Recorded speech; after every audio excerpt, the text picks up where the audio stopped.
আজ আপনাদের কাছে কুচো নিমকি বা ভাজা নিমকি কিভাবে বানানো হয় সেই টিপস সহ আপনাদের কাছে শেয়ার করব। আর এটা খেতে কিন্তু বন্ধুরা দারুণ মুচমুচে, আর সাথে থাকবে এরকম বাদাম ভাজা। একদম পারফেক্ট দোকানের মতন নিমকি ভাজা তৈরি করে আপনাদের দেখাবো। আর দেখুন কতটা মুচমুচে আর খাস্তা হয়েছে, হাত দিয়ে চাপ দিলেই কিন্তু একদম ভেঙে যাচ্ছে। বন্ধুরা, মালতীর মিনি কিচেনে অনেক অনেক স্বাগতম। প্রতিদিনের মতন আজ চলে এসেছি আপনাদের কাছে নতুন একটা রেসিপি নিয়ে। আজ কিন্তু আমি বানাবো একদম দোকানের মতন নিমকি ভাজা। আর এই ছোট ছোট নিমকিগুলো বন্ধুরা খেতে কিন্তু দারুণ লাগে। বাজার থেকে কিন্তু আমরা কম বেশি কিনে খাই, সন্ধ্যাবেলায় চায়ের সাথে হোক কিংবা কোনো বন্ধুদের সাথে আড্ডায় কিন্তু এগুলো আমরা খেয়ে থাকি। তা এগুলো কিন্তু বানানো একদমই সোজা, তাই আমি বাড়িতে আজকে আপনাদের বানিয়ে এটা দেখাবো। এটা কিন্তু খেতে বন্ধুরা দারুণ লাগে, বেশ মচমচে হবে আর খাস্তা হবে। তাই চলুন নিমকিটা আপনাদের আজকে তৈরি করে দেখাবো। আমি 200 থেকে 250 মতন ময়দা নিয়েছি, আর এই নিমকিটা কিন্তু ময়দায় বানাতে হবে। আর এর ভিতরে দিয়ে দেবো পরিমাণ মতন লবণ। আর দেখবেন বাজারে নিমকির মধ্যে কিন্তু কালো জিরে মেশানো থাকে, তাই আমি এখানে কিন্তু কিছুটা কালো জিরে মিশিয়ে দেবো। দেবো একটু রিফাইন তেল। এবার কিন্তু বেশ ভালো করে ময়ানটা একটু দিয়ে নেব।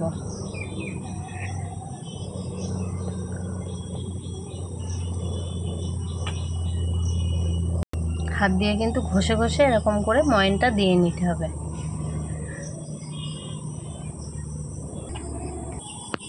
দেখুন সুন্দর করে কিন্তু ময়ানটা দিয়ে নিয়েছি। দেখুন মুট করলে কিন্তু এটা মুট হয়ে যাচ্ছে, আবার ভেঙে দিলে কিন্তু ভেঙে যাচ্ছে। এবার কিন্তু এর ভিতরে অল্প অল্প জল দিয়ে একটা ডো তৈরি করে নেব।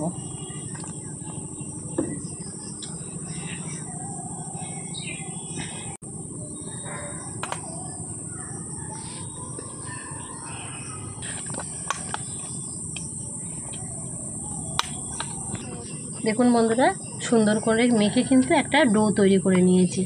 আর এটা কিন্তু আমি এবার 10 মিনিট থেকে 15 মিনিট রেস্টে রেখে দেব।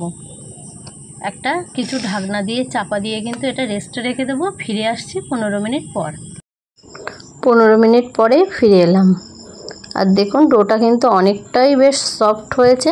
হাত দিয়ে কিন্তু কিছুটা একটু মেখে নেব, নিয়ে একটা ছুরির সাহায্যে 3টে লেচি কেটে নেব।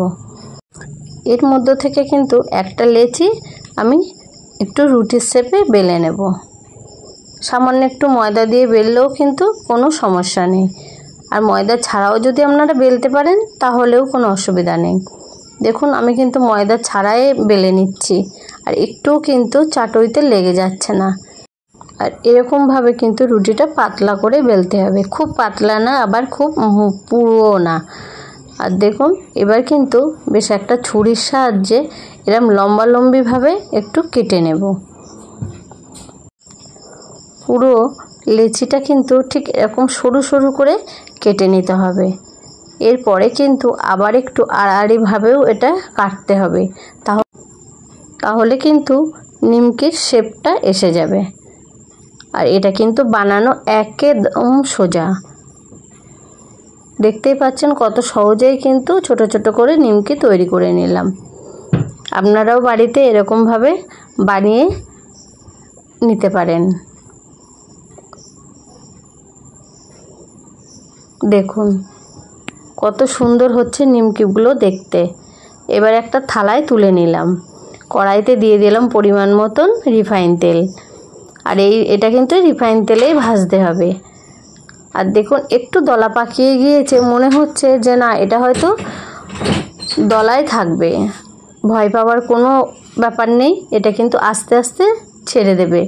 তেলে পড়লে কিন্তু প্রত্যেকটাই ছাড়িয়ে যাবে। দেখুন প্রত্যেকটাই নিমকি কিন্তু ছেড়ে গেছে, আর সুন্দরভাবে কিন্তু ফুলে উঠেছে।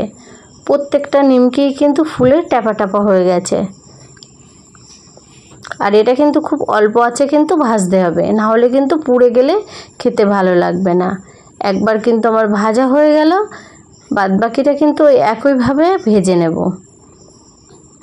দেখুন পরেরগুলোও কিন্তু একইভাবে আমি ভেজে নিচ্ছি। আর সাথে সাথেই কিন্তু বেশ মোটা হয়ে ফুলে উঠেছে। সবকটা নিমকি কিন্তু একইভাবে আমি ভেজে নিলাম। আর বন্ধুরা, বাজার থেকে কিনতে গেলে কিন্তু দেখবেন নিমকির মধ্যে কিন্তু কিছুটা ভাজা বাদাম থাকে। আমি কিন্তু এক বাটি এখানে চীনা বাদাম বেশ লাল করে ভেজে নিয়েছি। বাদামটা কিন্তু বেশ সুন্দরভাবে ভাজা হয়ে গেছে। এবার কিন্তু এই নিমকির মধ্যে তুলে দেব। আর এখানে কিন্তু আমার নিমকি আর বাদাম ভাজা বেশ রেডি হয়ে গেছে। আর দেখুন একদম পারফেক্ট কিন্তু দোকানের মতন হয়েছে। আর ভাঙলে কিন্তু কত সুন্দরভাবে দেখুন ভেঙে যাচ্ছে। হাত দিয়ে ভাঙলেই কিন্তু বুঝতে পারবেন যে এটা কিন্তু অনেকটাই পারফেক্ট হয়েছে।